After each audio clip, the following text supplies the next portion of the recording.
My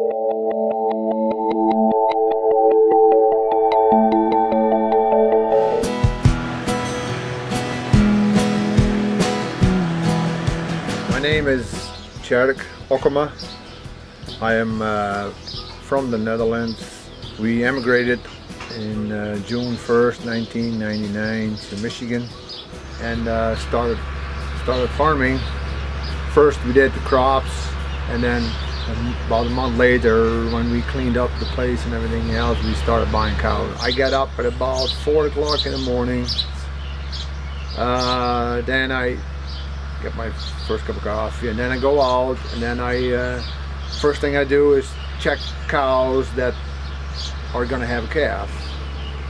And if everything is all set there, then I start scraping the barns.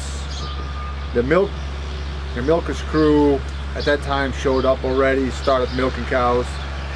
And then it's my job to scrape the barns and clean the stalls for the cows, for the sand. We feed the cows different varieties of feed.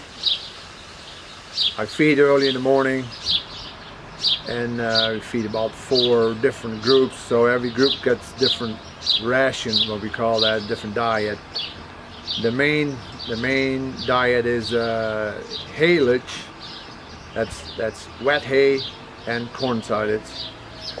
And then we feed some high moisture corn. We feed some canola meal, and we feed some soybean meal.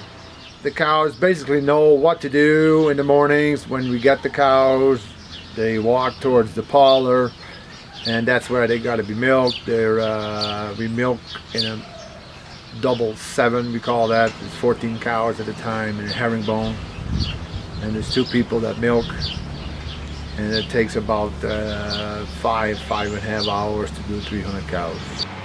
Milk hauler comes like 6 o'clock in the morning, because my tank is too small to hold everything, so he picks up a little bit, and then he comes back at 9:30, 10 o'clock in the morning and picks up the rest, and then we do the cleaning cycle for the bulk tank and start all over again in the afternoon. Yeah, it never stops. The work never stops at the farm.